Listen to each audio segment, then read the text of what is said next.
안녕하세요. 김경수 목사입니다. 오늘은 창세기 6장을 강론해 보겠습니다. 창세기 6장은 홍수 심판의 원인에 대해서 자세하게 설명해 주고 있습니다. 창세기 6장 1절 2절에서 사람이 땅 위에 번성하기 시작할 때에 그들에게서 딸들이 나니 하나님의 아들들이 사람의 딸들의 아름다움을 보고 자기들의 좋아하는 모든 자로 아내를 삼았다고 하였습니다. 본절에서 언급하는 하나님의 아들들과 사람의 딸들이 누구인지 이미 앞에서 해석하였는데 창세기 6장 2절에서 하나님의 아들들이 사람의 딸들의 아름다움을 보고 자기들의 좋아하는 모든 자로 아내를 삼았다고 증거하는 것은 셋의 자손들이 육체의 욕망에 이끌려 자신이 아름답다고 생각되는 모든 여자들과 결혼하여 성적 타락의 극치를 보여주는 것이며, 이러한 죄악이 하나님의 심판을 불러왔다는 것을 나타내는 것입니다. 창세기 5장 21절에서 에녹은 65세에 무두셀라를 낳을 때에 정착한 중혼 제도가 500년이 넘는 시간이 지나면서 하나님께 범죄하고 세세의 자손의 이기적인 욕망을 채우며 쾌락을 얻는 수단으로 변질되었다는 것을 가르쳐 주고 있습니다. 창세기 6장 3절에서 여호와께서 이르시되 나의 영이 영원히 사람과 함께하지 아니하리니 이는 그들의 육체가 됨이라고 하였습니다. 본절에서 나의 영은 성령을 가리키며 그들의 육체는 당시 죄악으로 사악하게 변하여 하나님의 긍휼과 자비를 받을 수 없는 육체를 가리킵니다. 성령이 영원히 사람과 함께하지 않겠다는 것은 하나님을 섬기는 세세의 자손들의 끊임없는 범죄로 성령이 영원히 떠나는 징계를 받게 되었다는 것을 나타내는 것입니다. 세세의 자손들이 범한 죄는 이들이 사탄을 숭배하며 성령을 모독했다는 것을 드러내고 있습니다. 마태복음 12장 31절 32절에서 내가 너희에게 이르노니 사람에 대한 모든 죄와 모독은 사하심을 얻되 성령을 모독하는 것은 사하심을 얻지 못하겠고, 또 누구든지 말로 인자를 거역하면 사하심을 얻되 누구든지 말로 성령을 거역하면 이 세상과 오는 세상에서도 사하심을 얻지 못하리라는 예수님의 말씀은 하나님의 아들들이 성령을 모독하고 성령을 거역했다는 것을 가르쳐 주고 있습니다. 세세의 자손의 범죄로 영원히 성령이 떠나므로 구약시대에 특정한 사람에게만 겨우 성령이 역사하게 되어서 하나님의 구속 역사는 막대한 타격을 받게 되었고, 예수께서 육체를 입고 오셔서 구속 사역을 완성하면서 아버지께 성령을 보내달라고 기도하셨고, 아버지께서 그 기도를 들어주어서 오순절날에 성령이 강림하였던 것입니다.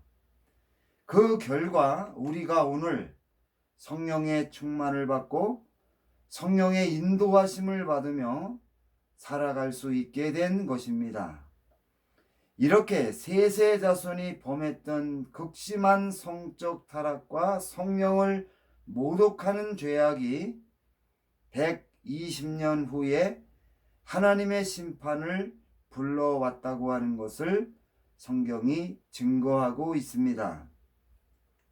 창세기 6장 4절에서 당시의 땅에는 네피림이 있었고 그 후에도 하나님의 아들들이 사람의 딸들에게로 들어와 자식을 낳았으니 그들은 용사라 고대의 명성이 있는 사람들이었다고 하였습니다.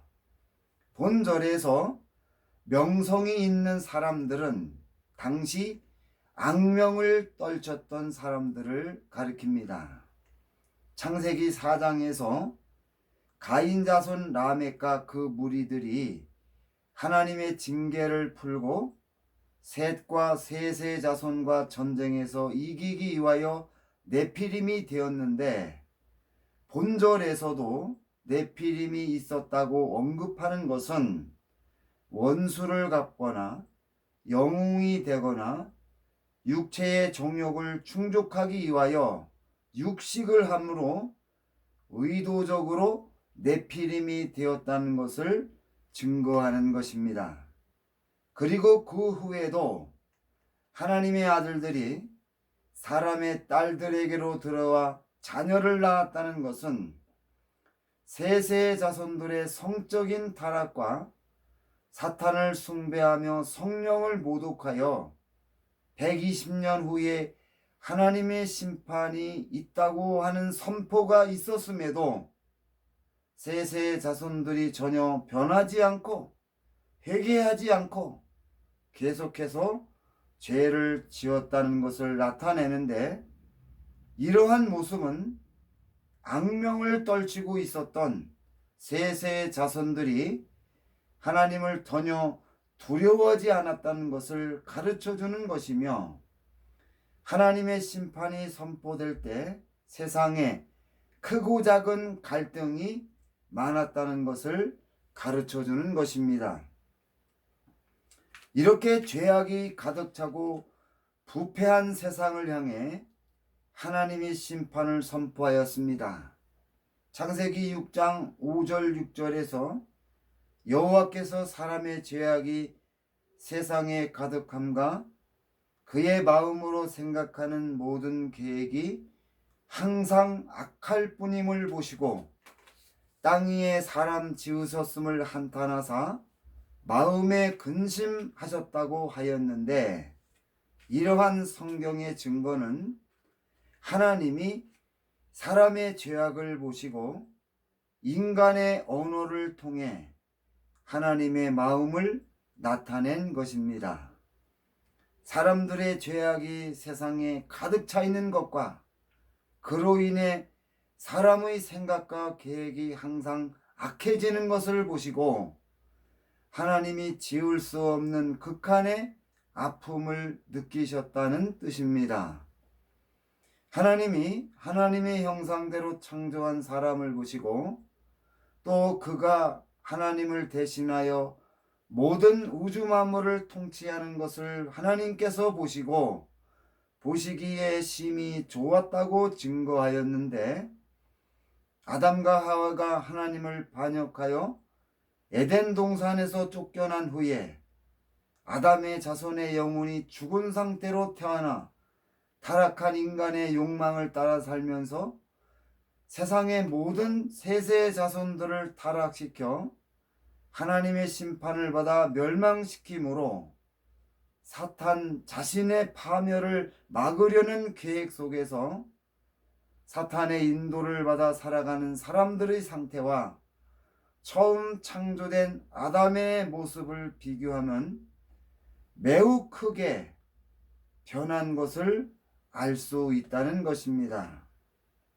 하나님이 한탄하셨다는 말과 마음에 근심하셨다는 말은 사탄의 목적에 따라 멸망으로 끌려가는 사람들을 보고 하나님이 도저히 지을 수 없는 극한의 아픔을 느끼셨다는 것을 나타내고 있는 것입니다.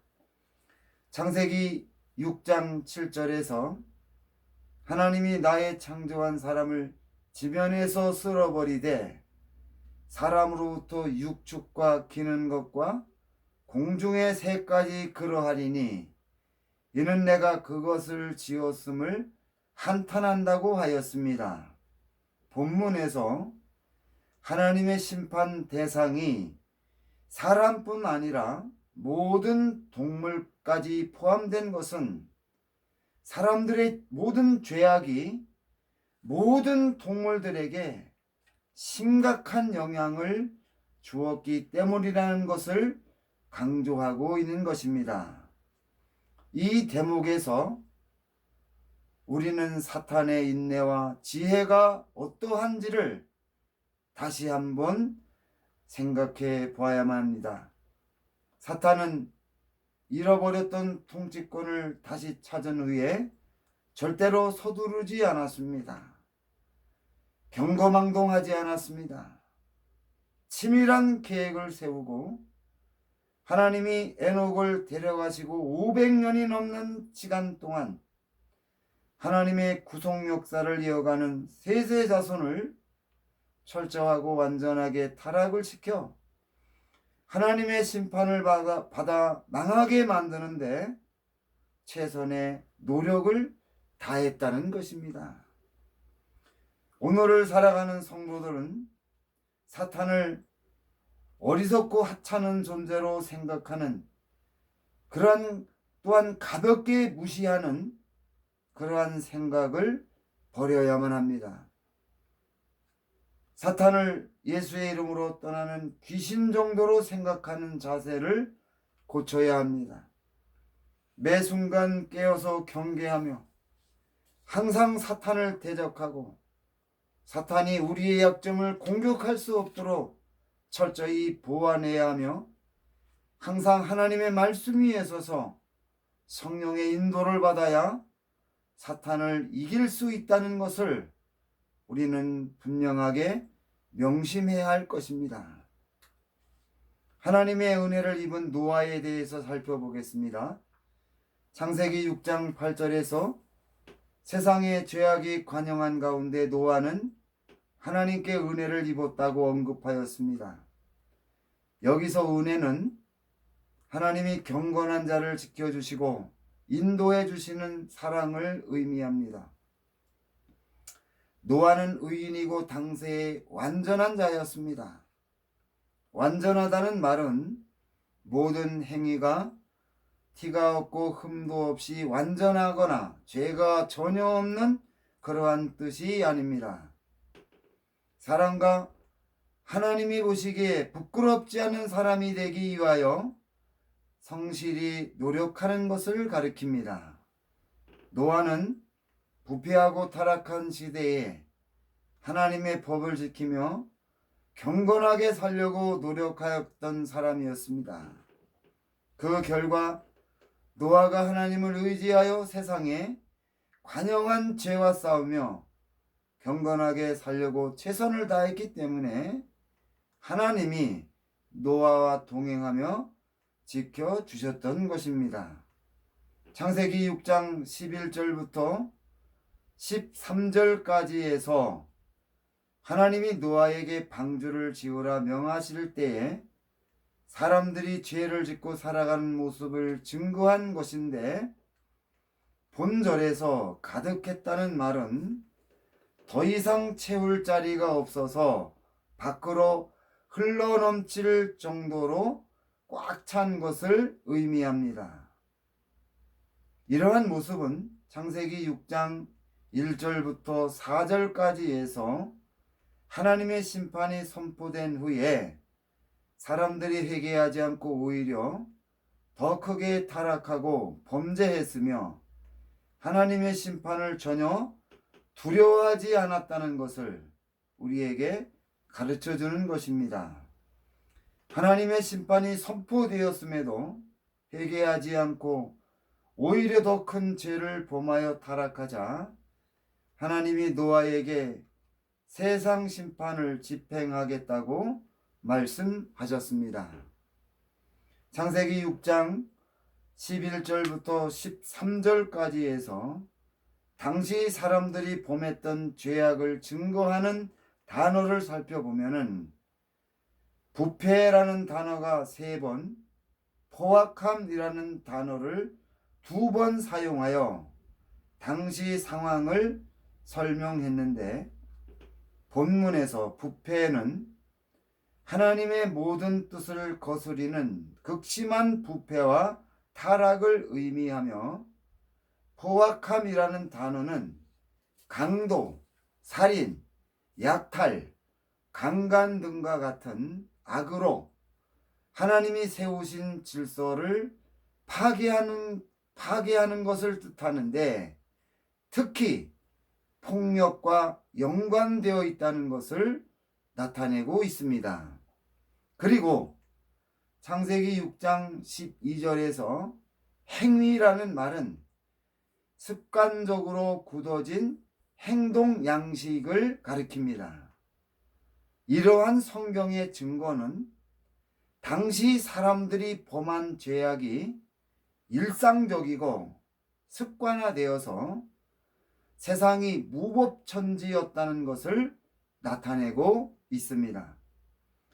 창세기 6장 13절에서 하나님이 노아에게 이르시되 모든 혈육 있는 자의 포악함이 땅에 가득함으로 그 끝날이 내 앞에 이르렀으니 내가 그들을 땅과 함께 멸하리라고 하면서 방주를 지으라고 명하셨습니다. 방주를 지으라고 명하셨다는 것은 하나님이 물로 세상을 심판하여 쓸어버리겠다는 것을 나타내는 것입니다.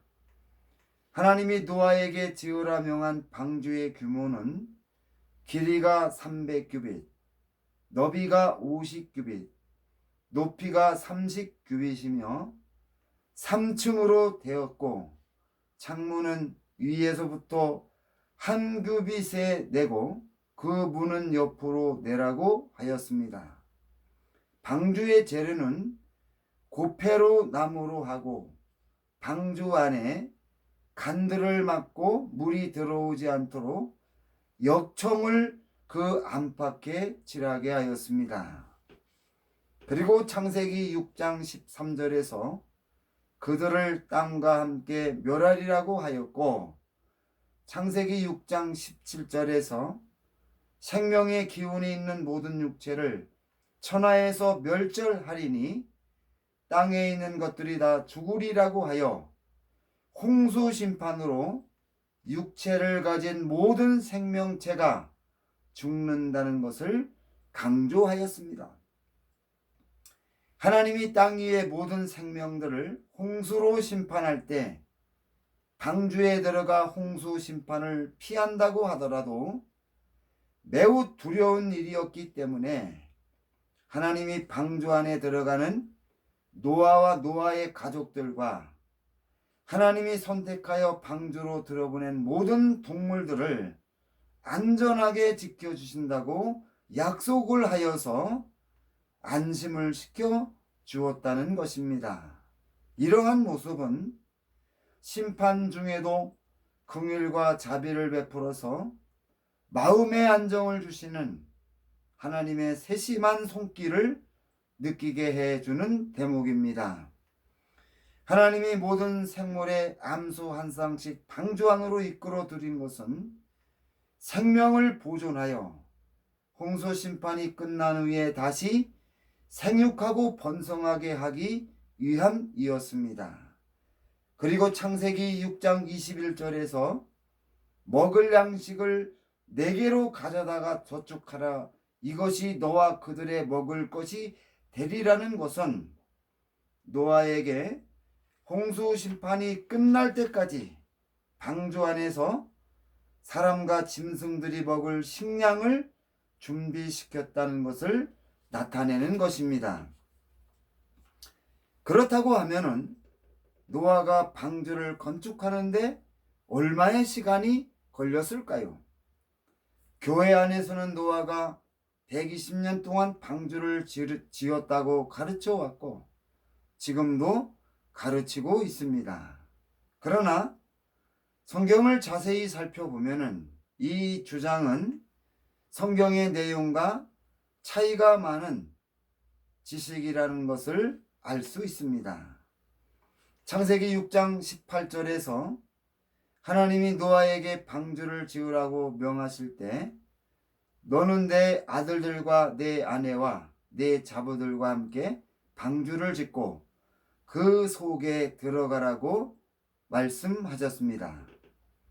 하나님이 노아에게 방주를 지으라고 말씀하실 때 하나님의 말씀에 순종하여 방주를 지은 사람이 8명이었습니다.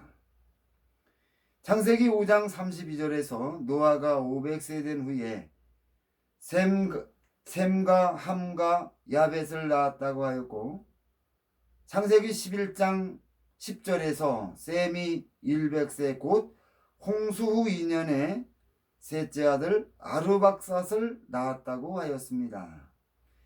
셈이 아르박삿을 낳을 때 노아가 602살이었으며 노아가 장자인 셈을 낳을 때 500세였다는 것을 알 수 있습니다.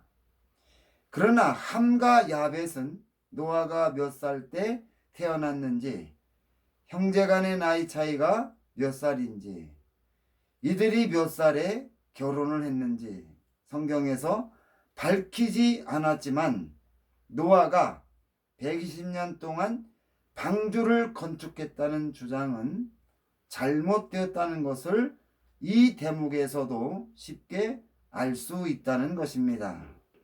그런데 창세기 11장 26절에서 노아의 아들들 간의 나이 차이가 대략 몇 살인지를 추정할 수 있는 단서를 찾을 수 있다는 것입니다. 창세기 11장 26절에서 데라는 70세에 아브람과 나홀과 하란을 낳았다고 했는데, 이러한 증거는 창세기 11장 26절과 창세기 5장 32절이 비슷한 구조로 기록되었다는 것을 나타내고 있습니다. 이러한 성경의 증거는 두 집안의 아들들 사이에 공통점이 있다는 것을 가르쳐주는 것입니다. 창세기 11장 26절에서 데라가 70세에 아브람과 나홀과 하란을 낳았다고 하였는데, 아브라함이 장자가 아니고 하란이 장자이며, 창세기 12장 4절과 창세기 11장 35절을 통하여 아브라함은 데라가 130세에 태어났다고 하는 것을 알 수가 있습니다. 따라서 창세기 11장 26절에서 데라가 70세에 하란을 낳았기 때문에 아브라함과 하란의 나이 차이가 60세인 것을 알 수가 있습니다. 아브라함과 나홀 가운데 아브라함이 형이며 둘 사이에는 나이 차이가 많지 않다는 것도 알 수 있습니다. 이러한 점을 두 집안 아들들 사이에 존재하는 공통점으로 삼고 창세기 5장 32절에 적용시켜 보면은 셈과 함 사이에는 나이 차이가 60세이며 함과 야벳은 나이 차이가 적은 형제의 모습으로 나타나고 있습니다. 창세기 11장 26절에서 하라는 나이 차이를 그대로 적용시키면 노아가 방주를 건축한 시간이 매우 짧다는 것을 성경이 우리에게 가르쳐주고 있습니다. 셈과 함의 나이 차이가 60살이며 셈과 함과 야벳이 당시 사람들이 결혼했던 평균 연령에 결혼했다고 전제하더라도 방주를 건축한 시간이 대략 25년을 전후했을 것이라고 추정이 됩니다. 이렇게 짧은 기간 동안에 남자 4명, 여자 4명이 그 재료로 나무로 수만 톤의 배를 건축했다는 것은 그 당시 사회가 오늘날보다 훨씬 발달된 과학기술과 문명을 가지고 있었다는 것을 나타내는 것입니다. 그러면 노아가 방주를 짓기 시작할 때에 무엇을 했는가? 베드로후서 2장 5절에서 옛 세상을 용서치 아니하고 오직 의를 전파하는 노아와 그 7 식구를 보존하시고 경건치 아니한 자들의 세상에 홍수를 내리셨다고 하였습니다. 이 말씀은 노아가 하나님의 심판을 선포하면서 사람들에게 회개를 촉구했다는 것을 가르쳐주고 있는 것입니다. 그런데 노아의 선포를 듣고서도 회개하지 않자 방주를 건축하면서 행동으로 하나님의 심판을 증거했던 것입니다.